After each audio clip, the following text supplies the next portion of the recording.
Guys welcome to start coding channel. और आज हम देखने वाले हैं सॉफ्टवेयर डेवलपमेंट लाइफ साइकिल के बारे में। थैंक्स टू बाइट बाइट गो, जहाँ से मैंने ये इमेज ली है बेसिकली आपको समझाने के लिए। ये सारे मॉडल्स जो है basically software development life cycle होती क्या है उसके बारे में बात करेंगे, और कौन कौन से मॉडल्स यहाँ पर हम यूज़ करते हैं सॉफ्टवेयर डेवलपमेंट लाइफ साइकिल में अपनी अपनी रिक्वायरमेंट के हिसाब से, ठीक है, रिस्क मैनेजमेंट के हिसाब से।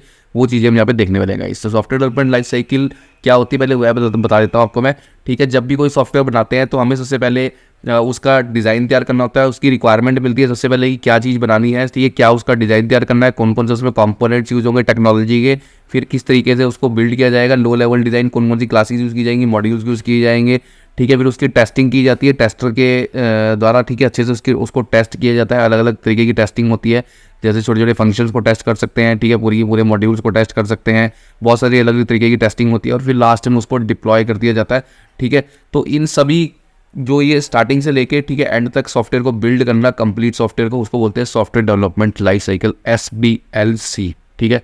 तो उम्मीद करता हूँ आपको पता लगेगा क्या होती है सॉफ्टवेयर डेवलपमेंट लाइफ साइकिल, ठीक है। अब बात करते हैं कि इसमें कौन कौन से मॉडल्स यूज़ किए जाते हैं। टोटल 8 मॉडल्स हैं यहाँ पे जो अपनी अपनी प्रोजेक्ट की रिक्वायरमेंट के हिसाब से आप यूज़ कर सकते हैं, ठीक है। और सबके अपने अपने एडवांटेजेस और डिसएडवांटेजेस है। गाइस वीडियो को लाइक करना, चैनल को सब्सक्राइब कर लेना। डिस्क्रिप्शन में 3 प्लेलिस्ट आ रही है। एक बैकएंड के लिए पाइथन ट्यूटोरियल्स की प्लेलिस्ट आ रही है, उसको आप जाकर के सब्सक्राइब कर सकते हो। दूसरी प्लेलिस्ट आ रही है यहाँ पे वेब डेवलपमेंट कोर्स की, जिसमें HTML CSS ऑलरेडी मैं पढ़ा चुका हूँ एडवांस लेवल तक। अब जावास्क्रिप्ट वहाँ पे शुरू होने वाली है, ठीक है। उसके अलावा तीसरी प्लेलिस्ट आ रही है यहाँ पे PHP के ट्यूटोरियल्स की, जिसमें कि PHP विद MySQL बैकएंड के साथ पूरा मैंने पढ़ाया है गाइस। तो आप जाकर के उसको भी चेकआउट कर सकते हैं गाइस। तो यहाँ पे स्टार्ट कर लेते हैं वाटरफॉल मॉडल से, ठीक है। जो वाटरफॉल मॉडल है हमारा, आप यहाँ पे देखोगे ये हमारा जो है लीनियर और सिक्वेंशियल अप्रोच फॉलो करता है बेसिकली। इसका मतलब ये होता है कि इस डायरेक्ट एक प्रोजेक्ट है, ठीक है, उसको टोटल 5 फेसेस में डिवाइड कर दिया जाएगा, जिसमें कि सबसे पहला फेज रहेगा डिज़ाइन का, जिसमें कि डिज़ाइन तैयार किया जाएगा प्रॉपर, ठीक है। उसके बाद दूसरा फेज रहने वाला एनालिसिस किया जाएगा उस प्रोजेक्ट का, कितना टाइम लगेगा, कौन कौन से कंपोनेंट्स यूज़ होंगे,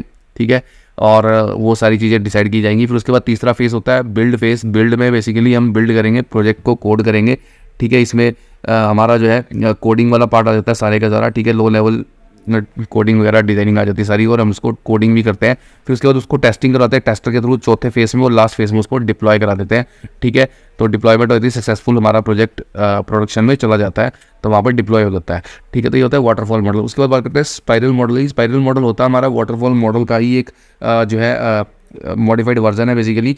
बट इसमें ये रहता है कि आपका इसमें बहुत सारे, इसमें जो वाटरफॉल मॉडल होते हैं, ठीक है, वाटरफॉल मॉडल में जैसे 5 फेस हैं, तो इन 5 फेस को इटरेशन की जाती है, ठीक है। इटरेशन मतलब कि 2-3 इटरेशंस की जाएंगी इनकी, ठीक है। तो फिर उसके बाद ही फाइनल प्रोडक्ट जो है रिलीज़ किया जाता है इटरेशंस के बेस पे बेसिकली, ठीक है। इटरेटिव डेवलपमेंट होती है इसके अंदर, और इटरेटिव डेवलपमेंट में फिर ये चीज़ें करके हम इसमें वही planning, risk analysis, engineering and evaluation का यूज़ करते हैं, और फिर इसको बोलते हैं स्पाइरल मॉडल, ठीक है। उसके बाद आ जाता है हमारा एजाइल। एजाइल जो है सबसे ज़्यादा यूज़ होने वाला मॉडल है बेसिकली। ये होता है हमारा, इसमें क्या होता है बेसिकली कि स्प्रिंट सिस्टम यूज़ किया जाता है, स्प्रिंट्स यूज़ किए जाते हैं। स्प्रिंट्स होता है 15 दिन का एक कैलेंडर के हिसाब से 15 दिन का एक जो है वो तैयार कर लिया जाएगा चार्ट, जिसमें कि आपको पहले से सब कुछ उसमें पहले से डिसाइड कर लिया जाएगा कि कौन सा बंदा कौन सा टास्क करेगा, ठीक है। मान लो 4 डेवलपर्स हैं और टेस्टर्स हैं, उसमें QA की टीम है सारी है, तो सबके लिए स्प्रिंट सिस्टम बनेगा अलग अलग, ठीक है। और फिर उस स्प्रिंट सिस्टम में डिसाइड कर लिया जाएगा कि इस 15 दिन में, ठीक है, कौन सा टास्क कौन पर्सन करने वाला है और कितना काम आपको डिलीवरी करके देना है। वो सारी चीज़ें आपकी स्प्रिंट सिस्टम में डिसाइड हो जाती है। 14 दिन का या 15 दिन का स्प्रिंट हो सकता है आपका बेसिकली, ठीक है। और महीने में एक मंथ में 2 स्प्रिंट होते हैं, और एक स्प्रिंट में आपको जितना टास्क दिया जाता है वो आपको कंप्लीट करना होता है। फिर नेक्स्ट स्प्रिंट में दोबारा से नई रिक्वायरमेंट आती है, नए टास्क आते हैं, उसको भी रोल बेस्ड काम जो है वहाँ पर भी सेट कर दिया जाता है। तो इस तरीके से 14-14 दिन का स्प्रिंट यहाँ पर चलता है, और इसको बोलते हैं एजाइल मेथडोलॉजी, ठीक है। इसमें जो है वही सारी चीज़ें होती है स्टार्टिंग से, जैसे कि हमारा जो है basically analysis, build, test, deploy, यही सारी चीज़ें चलती है, ठीक है। बट टास्क को डिवाइड कर दिया जाता है छोटे छोटे पार्ट्स में बेसिकली, ठीक है। और इसमें जो है हमारा 2 तरीके के वो यूज़ होते हैं, स्क्रम और कैनबैन बेसिकली, ठीक है। होते 3 है वैसे, scrum, kanban and extreme programming, but 2 का ज़्यादा यूज़ है यहाँ पे, स्क्रम का और कैनबैन का। आपने सुना भी होगा स्क्रम जो होता है, जो है मैंने बताया ना आपको कि स्क्रम में टाइटली जो है बेस्ड टाइमलाइंस होती है, टाइट बाउंड्रीज होती हैं, ठीक है। 14 दिन की जो टाइमलाइन है उसमें जितना काम है वो आपको उतना करना ही करना है, ठीक है। वो स्क्रम बेस्ड होता है, जिसमें कि स्क्रम मास्टर जो है उसको पूरा का पूरा वो करता है बेसिकली, जो मैनेज करता है, ठीक है। और उसमें प्रॉपर डिसाइड कर लिया जाता है कि कौन सा काम कितने घंटों में कंप्लीट होगा, वो सारी चीज़ें पहले से ही एस्टिमेशंस वगैरह तैयार कर ली जाती है, ठीक है। ये स्क्रम बोर्ड होता है। लेकिन जो कैनबन होता है ना, कैनबन इसी में होता है, वो भी 14 दिन के उसके हिसाब से स्प्रिंट के, लेकिन उसमें कैनबन में थोड़ा सा फ्लेक्सिबिलिटी रहती है, ठीक है। उसमें ऐसा नहीं है कि एक टास्क अगर हमें मिला है तो वो हमें अभी के अभी जो है मतलब टास्क जो मिला है जितनी उसकी डेडलाइन मिली है उतने में ही उसको कंप्लीट करना है, ठीक है। 2-4 दिन आगे पीछे हो सकते हैं, कोई दिक्कत वाली बात नहीं होती, इसमें फ्लेक्सिबिलिटी रहती है, ठीक है। बस ये होता है कि वर्क विजुअलाइज हो जाता है कि इतना वर्क हमने,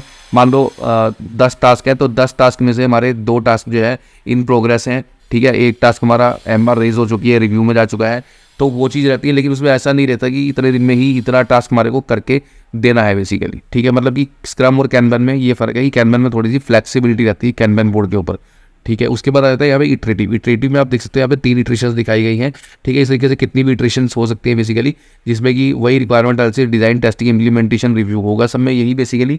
लेकिन इसमें जो लास्ट पार्ट आप देखोगे इटरेटिव मॉडल में, इसमें रिक्वायरमेंट एनालिसिस, डिज़ाइन, टेस्टिंग, उसके बाद इम्प्लीमेंटेशन है, डिप्लॉयमेंट नहीं है। डिप्लॉयमेंट बिल्कुल तीसरी इटरेशन में जाके दिखाई गई है। तो पहली इटरेशन में डिप्लॉयमेंट नहीं होगी, पहली इटरेशन में रिक्वायरमेंट आ जाएगी आपके पास, उसके बाद आप एनालिसिस करेंगे उसका कि किस तरीके से इसको बिल्ड करना है, फिर डिज़ाइन तैयार किया जाएगा, फिर टेस्टिंग की जाएगी, उसके बाद उसको इंप्लीमेंट किया जाएगा। इंप्लीमेंट करने के बाद उसको रिव्यू टीम के पास दे दिया जाएगा, रिव्यू टीम उसको रिव्यू करेगी और फिर से उसको आपको बताएगी कि क्या कमियां हैं इसमें, फिर आप उसके एनालिसिस हो चुका, उसके बाद आप उसका डिज़ाइन में कुछ चेंज करना चाहते हैं, ठीक है। फिर उसको टेस्टिंग द्वारा होगी, फिर से आप इंप्लीमेंट करोगे, फिर से रिव्यू टीम उसको रिव्यू करेगी, फिर डिज़ाइन, टेस्टिंग, इंप्लीमेंटेशन और उसके बाद रिव्यू होगा, फिर रिव्यू के बाद लास्ट में उसको फाइनली डिप्लॉयमेंट के लिए भेज दिया जाएगा, डिप्लॉय हो जाएगा और फिर मेंटेनेंस का चलता है यहाँ पे, ठीक है। तो इसको बोलते हैं हम इटरेटिव डेवलपमेंट। उसके बाद आता है वी मॉडल। वी मॉडल यहाँ पे होता है basically validation and verification model. इसमें आप देख सकते हैं एक तरफ डेवलपर की लाइफ साइकिल, एक तरफ टेस्टर की लाइफ साइकिल है।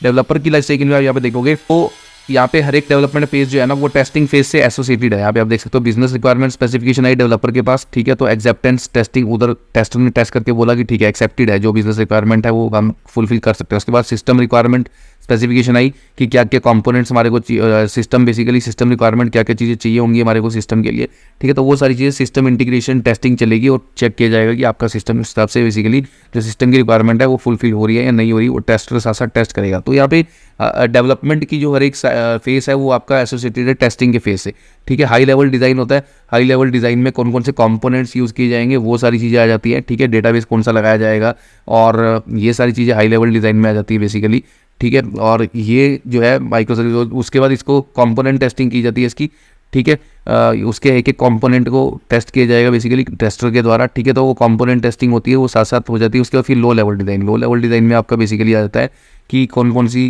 लो लेवल डिज़ाइन में क्लासेस यूज़ की जाएंगी, ठीक है।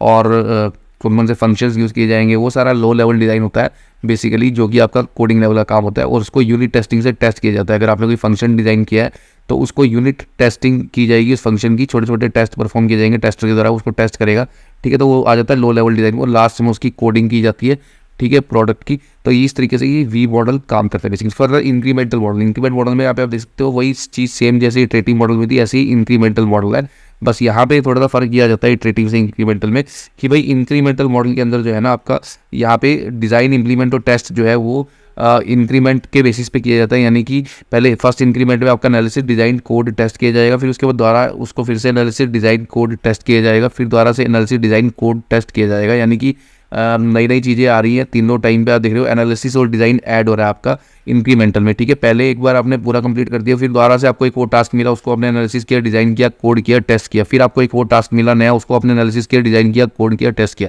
और फिर उसके बाद इकट्ठा इसको हमने डिप्लॉय किया एक प्रोडक्ट बना करके, ठीक है, इस तरीके से। लेकिन आप उसमें देखोगे अगर इटरेटिव में तो उसमें रिक्वायरमेंट और एनालिसिस पहले से हो गया है, उसके बाद एनालिसिस बार बार नहीं हो रहा, सीधा डिज़ाइन से काम हो रहा है इटरेटिव में, ठीक है। तो ये फ़र्क है। उसके बाद बिग बैंग में एक ही बार में क्या होता है कि टाइम पता लगा लिया जाता है कि कितने टाइम में इस प्रोजेक्ट को कंप्लीट किया जाना चाहिए, क्या क्या रिसोर्सेज यूज़ होंगे और उसके बाद उसके ऊपर काम किया जाता है, वो सब कुछ इकट्ठे बना करके एक बार में सॉफ्टवेयर दे दिया जाता है, उसको बोलते हैं बिग बैंग। और उसके बाद आता है रैपिड एप्लीकेशन डेवलपमेंट, ये भी काफ़ी ज़्यादा यूज़ होती है। रैपिड एप्लीकेशन डेवलपमेंट में क्या होता है, एनालिसिस एंड क्विक डिज़ाइन ये पहले किया जाएगा आपके प्रोजेक्ट के लिए, ठीक है, कि क्या क्या एनालिसिस उसका प्रॉपर किया जाएगा और उसका डिज़ाइन एक तैयार किया जाएगा।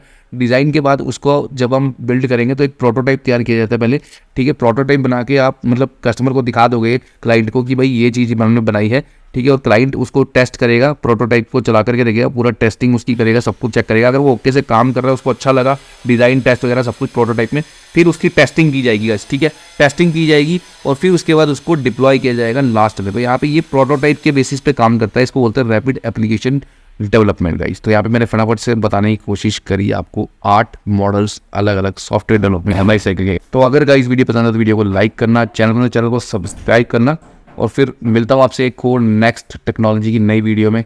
तब तक के लिए good bye guys. Comment section में पूछ लेना कोई भी डाउट हो।